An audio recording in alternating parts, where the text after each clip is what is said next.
ہمارے چینل پاک ٹائم کو لائک کریں، سبسکرائب کریں اور ساتھ ہی بیل آئیکن کو پریس کریں، آپ کو اپڈیٹس ملتی رہیں گی۔ بسم اللہ الرحمن الرحیم۔ السلام علیکم ناظرین۔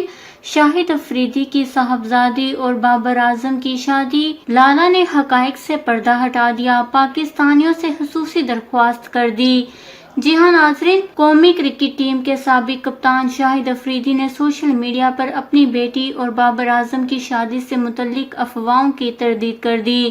تفصیلات کے مطابق گزشتہ کچھ دنوں سے یوٹیوب پر بعض اکاؤنٹ سے ایسی جھوٹی خبریں پھیلائی گئیں کہ بابر اعظم نے شاہد افریدی کی بیٹی سے شادی کی بات کی اور جواب میں شاہد افریدی نے اپنی بیٹی اور بابر اعظم کے حوالے سے ایسی خبریں پھیلانے والے سوشل میڈیا صارفین کو کھڑی کھڑی سنا دیں۔ اس حوالے سے micro blogging website Twitter پر شاہد افریدی نے کہا کہ مہربانی فرما کر اس طرح کی بکواس اور جھوٹی افواہ کو پھیلانے سے گریز کریں۔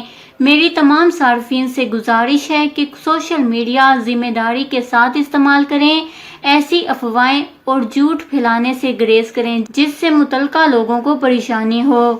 شاہد افریدی نے اپنی بیٹی اور بابر اعظم کی شادی کے حوالے سے پھیلائی جانے والی جھوٹی خبروں کے اسکرین شاٹس بھی شیئر کیے ہیں۔ جی ہاں ناظرین، شاہد افریدی نے اپنی بیٹی اور بابر اعظم کی شادی کے حوالے سے پھیلائی جانے والی جھوٹی خبروں کی تردید کر دی ہے۔ اس خبر کو لے کر اپنے قیمتی رائے کا اظہار نیچے کمنٹس میں ضرور کریے گا۔ ہمارے چینل کو سبسکرائب کریں، آپ کو لیٹسٹ اپڈیٹس ملتی رہیں گی۔